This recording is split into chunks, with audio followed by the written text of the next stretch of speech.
just enough to get my room so I could ram his shit up, ram it up his ass.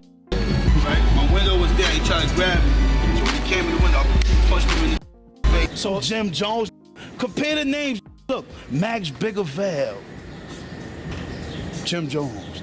That don't even add up. That's not on my level, man. Max B and Jim Jones used to be tight, like real family, but everything flipped the moment Jim tossed that loyalty out the window. That's when Max turned from being Jim's secret weapon for hits into his worst nightmare, something no one in Harlem ever saw coming. Rumors flew that Max snatched Jim's girl, wrecked his car, and even turned Harlem into a straight-up battlefield just to make a point. Max wasn't joking, he was on a mission. So let's take it back to where it all started. Charlie Wingate, better known as Max B, came up in Harlem, New York, right in the middle of that raw uptown grind. His story kicked off in the Abraham Lincoln housing projects, where every day was a test of hustle and survival. Life wasn't easy for Max. His mom was caught up in addiction and in and out of prison, so his grandmother stepped in and raised him with love and discipline. She tried to keep him steady, but the streets had a pull that was hard to fight. Even before he was writing those hypnotic hooks that took over the East Coast, the struggle had already shaped him. As a kid, Charlie found a spark in the boys' choir of Harlem. That's where that smooth, melodic Max B sound was born. The lazy tone, the wavy rhythm, the effortless sing-song flow. It all started right there. But no melody could hide the chaos around him. By 18, Max was knee-deep in the streets, already heading down a dangerous path that would change everything.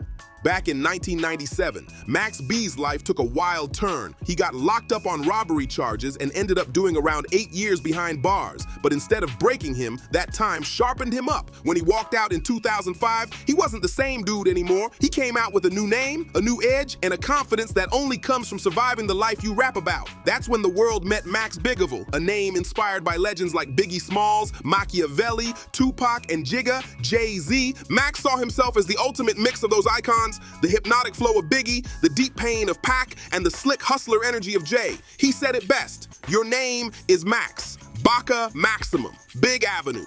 Big Avenue stood for Big Jig and Pete, but where did Bigelow really come from? He mixed Big and Machiavelli together, calling himself Big Ticket Achi Baby. That name carried power, and Harlem was about to feel it.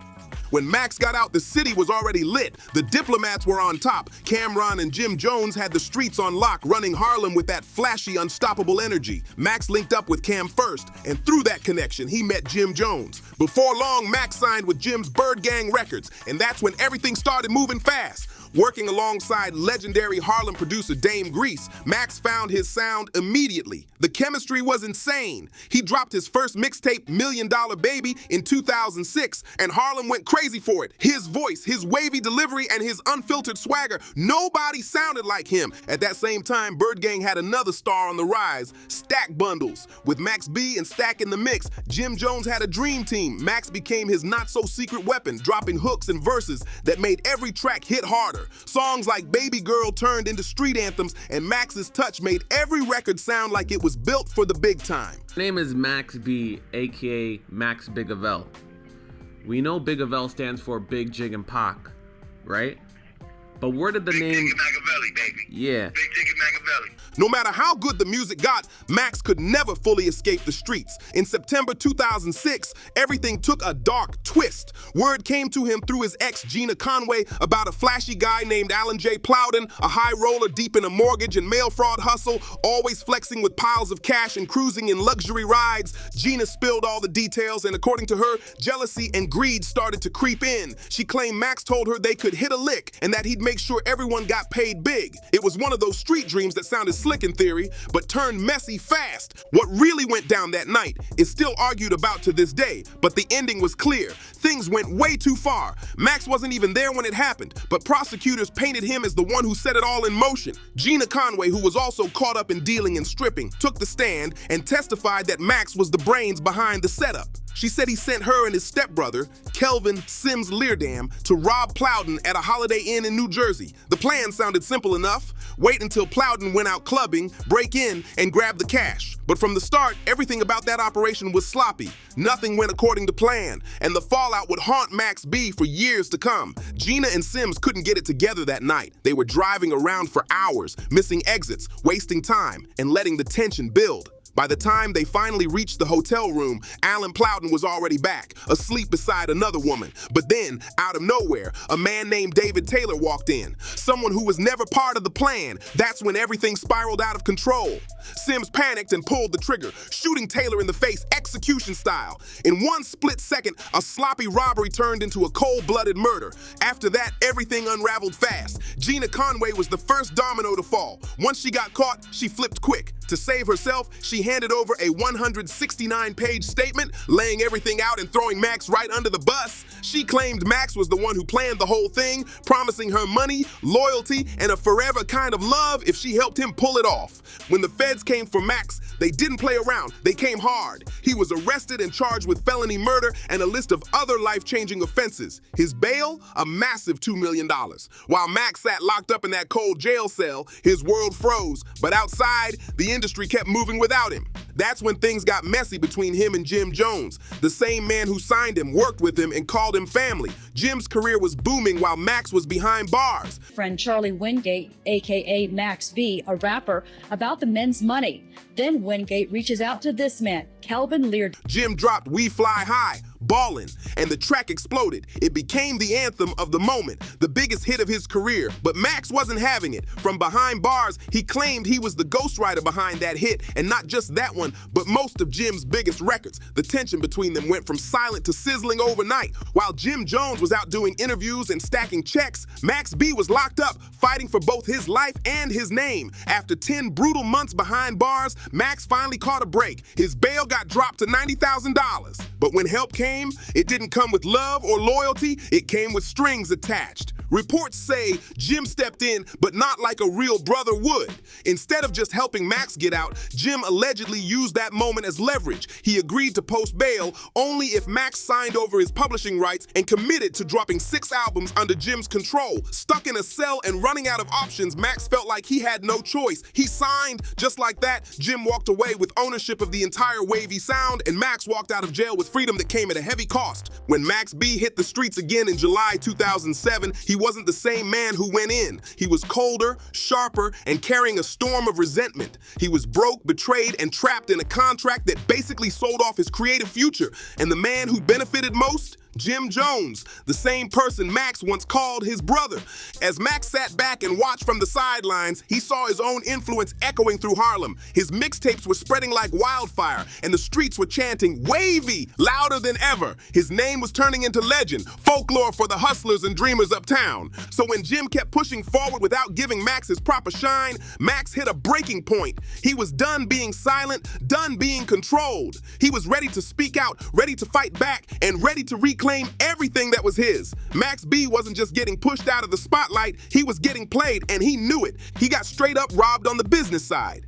Jim Jones wound up owning Max's whole publishing. Every hook, every melodic ad-lib, every catchy line. Jim was cashing checks off the wave Max made. That wasn't just paperwork. That was daylight theft of a vibe Max built with his soul.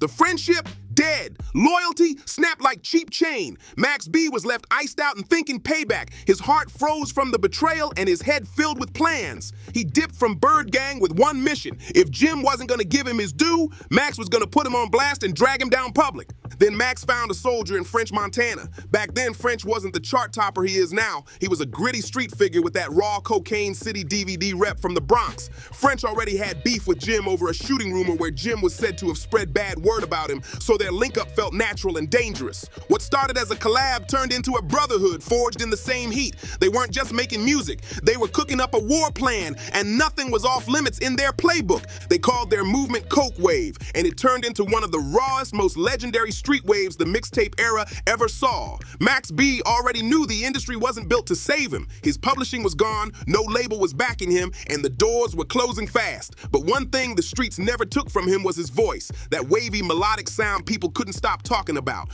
So Max did what every real hustler does when cornered. He took it underground.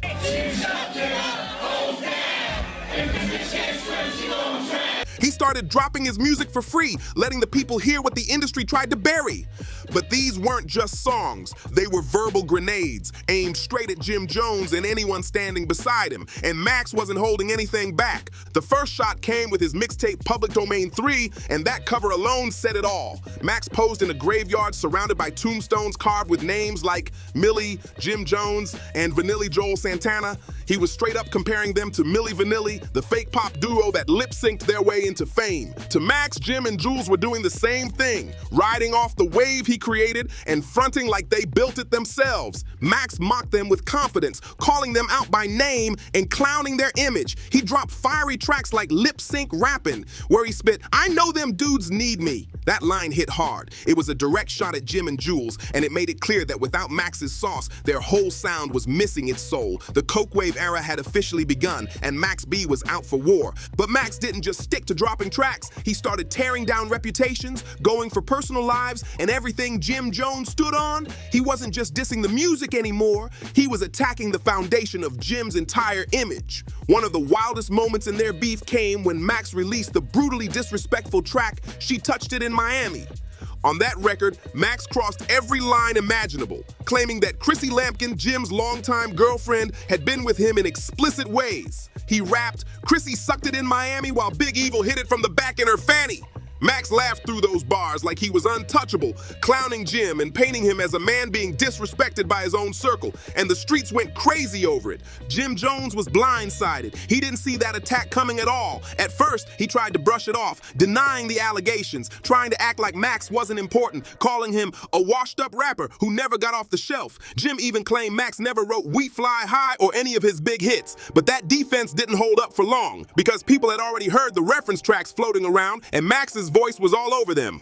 The street started whispering, was Jim really the mastermind behind Dipset's sound, or was it Max B the whole time? The doubt hit hard, and Jim's image started to crack. Max wasn't just talking about war, he was moving like it. He claimed that one day Jim tried to ambush him by blocking his car in a parking lot, but Max said he saw it coming, smashed Jim's Bentley out of the way, and even landed a few punches before speeding off. The beef had officially gone from words to real street tension, and everyone in Harlem was watching it unfold like a live movie. It sounded crazy, but Max was out here showing off the dents in his car like war trophies. French Montana and others from his circle backed up his story, and before long, the legend of that wild parking lot showdown started to grow. People began treating it like Harlem folklore, proof that Max really didn't fear a single soul. Then came November 2008, when Max and French decided to take things to the next level. They rolled deep into Manhattan, marched right into the same building where Jim Jones was recording, and made a bold statement. The streets were no longer safe for Jim. Max later claimed that Jim got spooked by the confrontation and actually called the cops, which only made the humiliation worse in the eyes of the streets. Not long after that, their crews collided again, this time in a Brooklyn nightclub, and it turned into pure chaos. Chairs were flying, fists were swinging, and even K9 units had to rush in to break it up. It felt like a full-blown movie scene, but it was all real. That's how deep the tension had gotten between these two former brothers turned enemies. By the time the smoke cleared, Max B had done way more than diss Jim Jones. He had turned him into a punchline. The streets crowned Max a cult hero, the kind of artist who didn't need a label or radio play to prove his power. Even while locked into contracts that paid him nothing, he built his own legend, flooding the game with that wavy sound people still blast today. But while the Jim Jones feud was catching fire and spreading everywhere on mixtapes, DVDs, and street corners, Max was stepping straight into an even bigger fight, one that had nothing to do with music. He was gearing up for the biggest battle of his life, and this time it wasn't about a rap beef, it was about his freedom. Max B was heading straight into the fight that could bury his whole wave in concrete. On June 9th, 2009, he walked into the Bergen County Courthouse with that same fearless energy the streets knew him for. Chin up, shades on, and that signature wavy stride that said he still believed in his own story. Cameras were rolling, his people were there to support him, and his legal team was talking bold, saying they had already torn apart the prosecution's main witness. That witness was Gina Conway, the same woman who once rode with Max, now flipped and working with the state. Gina had already turned herself in, testifying against Max and his stepbrother Kelvin Sims Leardam in exchange for a lighter sentence. Max's lawyers went hard, claiming Gina was just bitter and trying to save herself by twisting the truth. They painted her as a woman scorned, someone who'd do whatever it took to cut her own time down. But courtrooms aren't like the streets. Swagger and confidence don't win verdicts. The truth, or at least the story that sticks, decides everything. I'm in his drive already. I don't owe nothing. He got all his songs already. How you think he got so hot? Came out with all them tapes. I did that. I put them hooks together. I made incredible music. All he did was rhyme 16s. Well, you know, I made incredible. I made the hooks. I made the melodies. Yeah. I made the shit, dog. I'm the man. When the jury finally came back, Max's whole world shifted. Every idea he had about loyalty, street codes, and second chances collapsed right there in that courtroom. The verdict hit like a hammer. Guilty on 9 out of 11 counts. The charges were heavy: armed robbery conspiracy, aggravated assault, and felony murder. The prosecution didn't care that Max wasn't there the night the shots were fired. They said he was the mastermind, the one who planned the robbery, pushed Gina and Kelvin to make the move, and was ready to sit back and collect the cash. The entire case hung on Gina Conway's testimony, and the way the jury saw it, her story sounded convincing enough. Max B, the wavy one, the man who'd fought his way out of the projects and into legend, was suddenly facing a future that looked darker than ever. Gina had cut a deal with the government and it changed everything. Her original murder charges got knocked down to armed robbery and manslaughter in exchange for her full cooperation. That deal earned her a recommended 18-year sentence, and the prosecution made it sound like justice was being served. But the defense saw it for what it was: a trade-off to save herself. Max's legal team fought tooth and nail, arguing that Gina had twisted the story just to shave years off her time. And in a wild twist, Gina even testified that Max himself didn't know anything about the robbery. She admitted she had used Max's name to convince her boyfriend, Kelvin Leardam, to actually pull off the plan. The defense leaned heavy on that point, saying Gina later dragged Max into the mix out of heartbreak and desperation, trying to look like a victim and get leniency by painting him as the mastermind. But the jury didn't buy it, not for a second. When the gavel came down, it was over for Max B. On September 3rd, 2009, the judge hit him with a 75-year prison sentence. 75 years, eligible for parole in 2042. In the blink of an eye, Max went from being a street legend with the hottest wave in Harlem to just another number in the system. The streets were crushed. Fans couldn't believe the man who gave them wavy was now buried alive in time. But while people mourned, Jim Jones was moving differently. From a business angle, it looked like he had pulled the ultimate checkmate. Max was locked up, silenced, and Jim still controlled every publishing right tied to Max's name: the hooks, the melodies, the sound that made Bird Gang magic. Jim was cashing in while Max sat in a cell, watching the world ride the wave he created. Jim Jones didn't just move on, he mocked Max B every chance he got. In interviews, on stage, anywhere with a camera, he'd throw slick shots, calling Max goofy names, acting like he'd never been relevant, and pushing the story that Max was washed before he ever even took off. Jones made it seem like Max was nothing but old inventory, something he once used but would never pull off the shelf again. But the truth, that narrative wasn't nearly as airtight as Jim thought, because even behind bars, Max B wasn't done, not even close. The street still had his back heavy. His name rang through Harlem like a legend that refused to fade. Max kept his presence alive any way he could, writing letters, sending messages, staying in touch with French Montana, DJs, and small independent labels who were all rooting for the wavy one. Then came May 2010, when the whole power game flipped on its head. A major legal victory changed everything. A judge officially ruled that Jim Jones no longer held any control over Max B's music or career. The court found that Max had fully completed the terms of both contracts he signed with Jim back in 2005 and 2007. In simple terms, Max was free. Free from the paper chains that had tied his creativity to another man's pockets. He might have still been sitting behind bars physically, but on paper, his art was his again. That ruling broke the hold Jim had over his wave once and for all. Not long after, Max finally dropped his long-awaited album, Vigilante Season, in 2011, and it was proof that his influence hadn't died at all. If anything, it had grown stronger. People could feel that raw, wavy energy again, and it reminded everyone that even locked up, Max B's voice still ruled the streets. The streets had spoken loud and clear. Max B's wavy flow wasn't just a style, it was a movement. That smooth, melodic gangster vibe he created became the blueprint for an entire generation of rappers. You couldn't turn on the radio without catching a piece of Max's DNA, his cadence, his harmonies, the slang about waves, vibes, and freedom. Everyone was borrowing from the wavy one, whether they admitted it or not. Then came a twist nobody saw coming. The unthinkable happened in 2016. After sitting behind bars for 7 long years, Max's new legal team dropped a bombshell motion that changed everything. They argued that his original defense lawyer hadn't done his job at all. Instead of building a strong case, the man had been chasing fame and money, hoping to cash in on Max's rap career if he somehow walked free. The move was bold, but it worked. Through a process called post-conviction relief, Max's team convinced the judge that his trial had been unfair, and the court responded by vacating his original 75-year sentence. It was a massive legal win, the kind that rarely happens, and it cracked open the cell door to hope again. Max later agreed to a plea deal admitting guilt to aggravated manslaughter, which cut 55 years off his sentence. The punishment dropped from 75 years to 20, and then later down to 12 years. And because Max had already been locked up for several years by that point, that deal meant his freedom was finally within reach. He wasn't going to die in prison after all. The wave was about to rise again. His official release date was set for November 9th, 2025, marking the day Harlem's waviest legend would finally walk free and reclaim his story.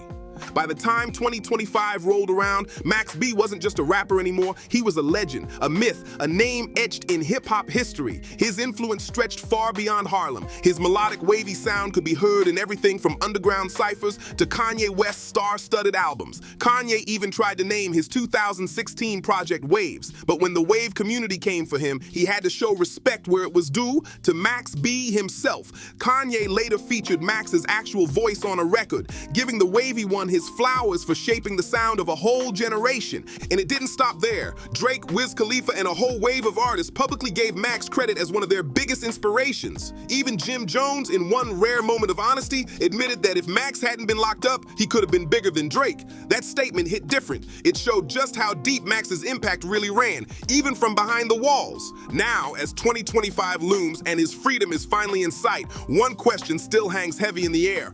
Are Max B and Jim Jones still enemies, or has time finally cooled the fire? From prison, Max spoke like a changed man. He said he'd found peace, that he was now a husband, a father of 4, and focused on moving forward, not looking back. The rage was gone, replaced by wisdom and perspective. He even hinted that one day he might finally bury the hatchet and let the past rest. But Jim Jones, he's playing it different. Even though he and French Montana patched things up and dropped new music together in 2023, Jim made it clear that Max is still a different situation. He said he doesn't wish Max harm, but he's not looking to get too comfortable either. So as the countdown to Max B's release hits its final stretch, the streets are buzzing again. Will the wave god return in peace, or will old grudges rise with him? Either way, one thing's for sure, Max B's story is far from over. If you enjoyed this deep dive into one of hip-hop's most legendary rivalries, don't forget to like, subscribe, share, and drop a comment below. Tell us, do you think Max and Jim will ever make peace, or is that wave too wild to calm down?